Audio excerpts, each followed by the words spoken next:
صل على محمد وآل محمد اللهم صل على محمد وآل محمد. بسم اللہ الرحمن الرحیم.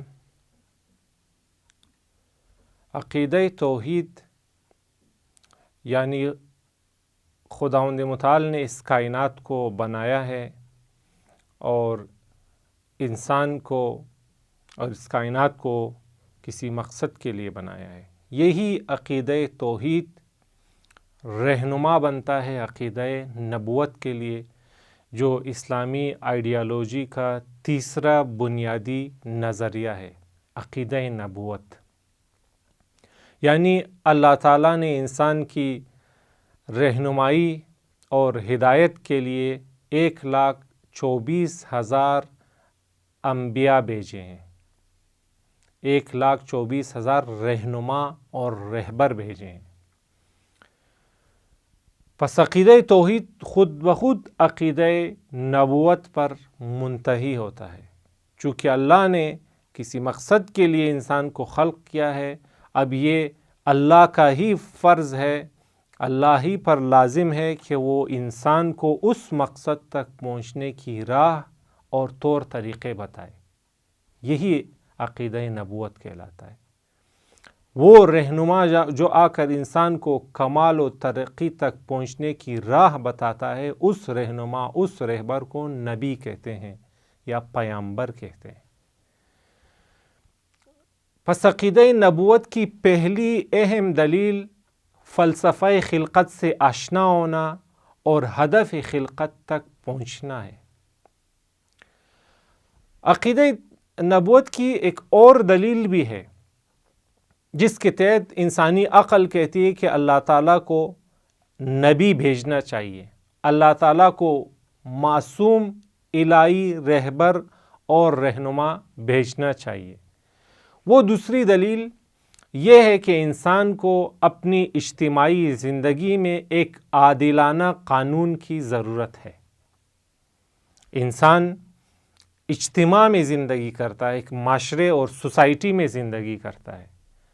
انسانی سوسائٹی کو ایک عادلانہ قانون کی ضرورت ہے. اور یہ بہت واضح بات ہے. کوئی بھی انسان تنہا زندگی نہیں کر سکتا، چونکہ انسان کو دسیوں کے حساب سے ضرورتیں لاحق ہوتی ہیں.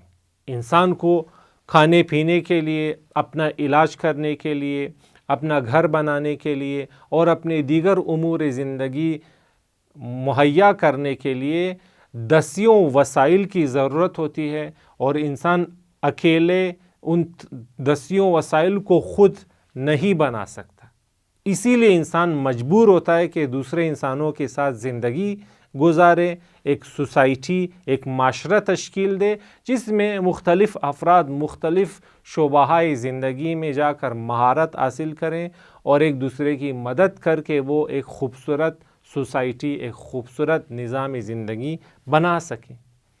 یہی وجہ ہے کہ انسان مجبور ہے اور محتاج ہے کہ وہ انسانی اجتماع میں زندگی کرے. اکیلے زندگی چونکہ وہ بسر نہیں کر سکتا. اب جب انسانی اجتماع کو ہم دیکھتے ہیں تو انسانی اجتماع میں جو اس کرۂ ارض پر مقیم ہے، انسانی اجتماع میں ہر انسان کی بے شمار خواہشات ہیں. ہر انسان چاہتا ہے کہ اس کے پاس زیادہ دولت ہوں، زیادہ وسائل ہوں، زیادہ اختیارات ہوں، زیادہ طاقتیں اس کے پاس ہوں. ہر انسان یہ چاہتا ہے. حالانکہ زندگی کے ریسورسز محدود ہیں. زندگی میں زمین پر اتنے وسائل نہیں جن سے تمام انسانوں کی تمام خواہشات پوری ہو سکیں. وسائل زندگی، سامان زندگی زمین پر محدود ہے، لیکن انسانوں کی ضرورتیں بہت زیادہ، انسانوں کی خواہشات بہت زیادہ ہیں. تو یہ چیز باعث بنتی کہ انسانوں میں تزاحم اور انسانوں میں لڑائی جھگڑے پیدا ہوتے ہیں، چونکہ ہر انسان چاہتا ہے کہ زیادہ سے زیادہ وسائل سمیٹے. زیادہ سے زیادہ آرام میں رہے، دوسرے کام کریں، اور ہر انسان اسی طرح اس بنا پر ان میں اختلاف پیدا ہوتا ہے، اور جس کا نتیجہ قتل و غارت، لڑائی اور مختلف قسم کے جرائم ہوتے ہیں۔ یہی وجہ ہے کہ انسانی اجتماع کو قانون کی ضرورت ہوتی ہے، اس لیے کہ اگر قانون نہ ہو تو انسانوں میں انارکی پھیل جاتی ہے، یعنی افراتفری، ہر ایک دوسرے کا حق لے رہا ہے، ایک دوسرے پر ظلم کر رہا ہے اپنے آرام اور آسائش کے لیے۔ اس طرح انسانی زندگی بالکل مختل ہو جاتی ہے، بالکل ناکارہ ہو کر رہ جاتی ہے۔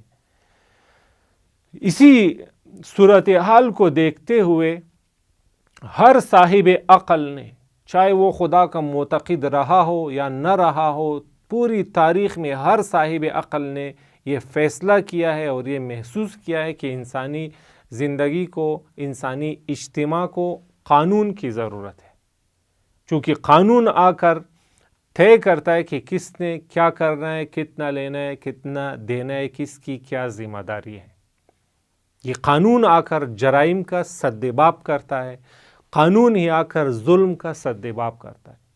لہذا قانون کی ضرورت میں کسی بھی صاحب عقل نے آج تک اختلاف نہیں کیا، ہر انسان نے اس کی ضرورت محسوس کی ہے۔ بس جب بات قانون تک پہنچی تو انسانی عقل یہ کہتی ہے کہ اس اجتماع کو، سوسائٹی کو عادلانہ قانون کی ضرورت ہے۔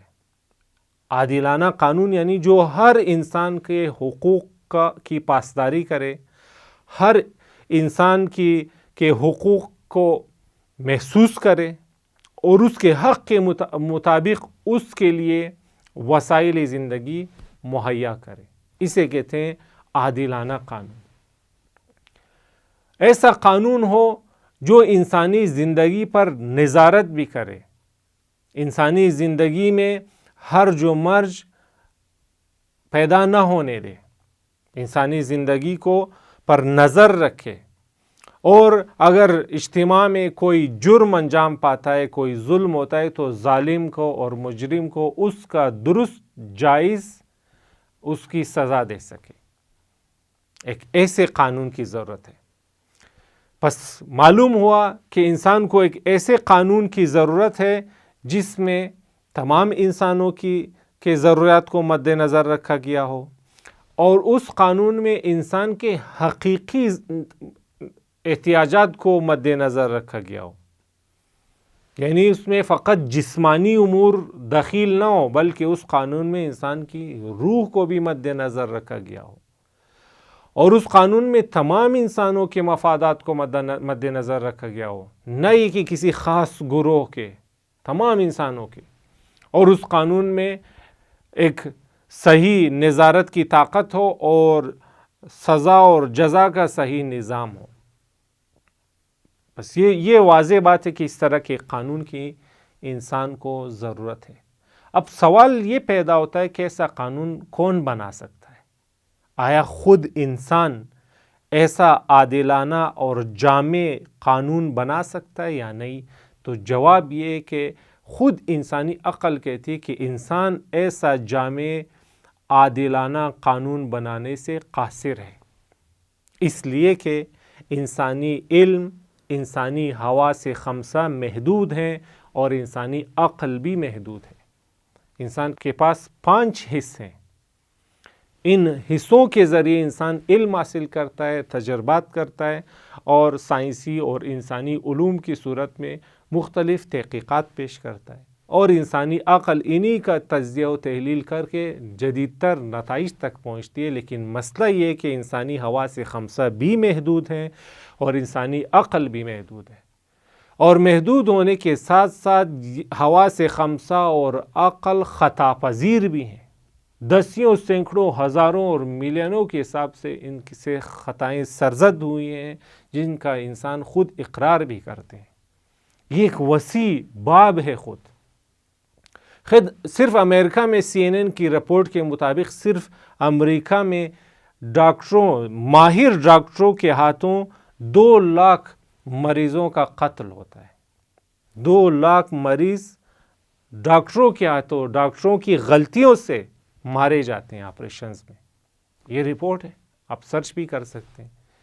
بتانے کا مقصد ہی کہ دیکھیں انسان 10 سال لگتے ہیں انسان ایک ماہر ڈاکٹر بنتا ہے، لیکن اس کے باوجود دیکھیں انسان ڈاکٹروں سے خطائیں سرزد ہوتی ہیں. کتنے انجینئرز جن سے ڈیزاسٹر خلق ہوئے ہیں، کئی بلڈنگیں انہوں نے بنائی اس دقیق پیمائشوں کے ساتھ، لیکن اس کے باوجود وہ بلڈنگیں برقرار نہیں رہ سکی، بنتے ہی خراب ہو گئیں یا نامکمل ہی خراب ہو گئیں. تو ان باتوں کا مقصد یہ کہ انسانی زندگی میں حواس خمسہ اور عقل کی بے شمار خطائیں ثابت ہو چکی ہیں اور اب تک یہ خطائیں سرزد ہو رہی ہیں. بس انسانی حواس کو ایک تو محدودیت کا سامنا ہے، دوسری اسے خطا پذیری کا سامنا ہے، اور تیسری مشکل یہ کہ انسانی حواس خمسہ اور عقل شہوت اور غضب کے بھی اسیر ہیں. ان نفسیاتی خصوصیات سے متاثر ہوتی ہیں انسان کی عقلی کاوشیں اور انسان کی سائنسی تحقیقات. ان باتوں کا نتیجہ یہ کہ عقل کہتی کہ انسان ایسا جامع عادلانہ قانون بنانے سے قاصر ہے. اور اگر آپ انسانی تاریخ کو دیکھ لیں، آج تک کی انسانی تاریخ اس بات کا ثبوت ہے کہ آج تک انسان عادلانہ قانون نہیں بنا سکا ہے. خصوصاً آج کے دور میں جہاں ہم دیکھتے ہیں کہ مختلف پارلیمنٹوں میں مختلف پارٹیاں صرف اپنے مفادات کو پرائرٹی میں رکھتی ہیں، انہیں عوام کے مفادات سے کمتر دلچسپی ہوتی ہے. پہلے وہ اپنی پارٹی کے مفادات کا خیال رکھتے ہیں، پہلے اپنی ذات اپنی رشتہ داروں کا خیال رکھتے ہیں.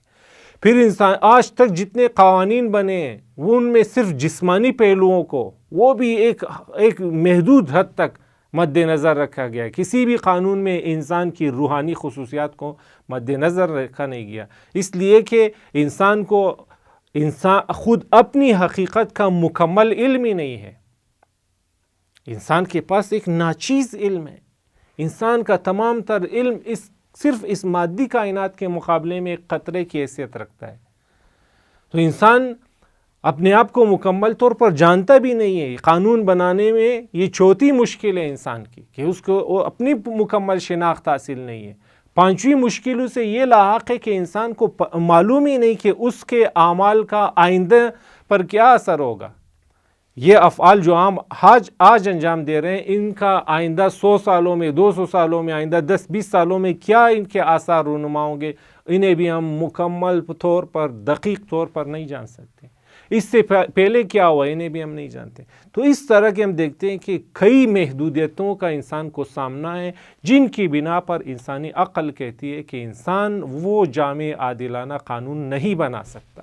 اور اسی مقام پر عقل کہتی کہ اللہ تعالیٰ کو خود وہ جامع عادلانہ قانون دینا چاہیے، چونکہ انسان اس سے قاصر ہے. اور اگر وہ قانون نہ ہو تو انسان ایک بہتر اجتماعی زندگی گزار نہیں سکتا تاکہ وہ اپنے مقصد خلقت تک پہنچ سکے.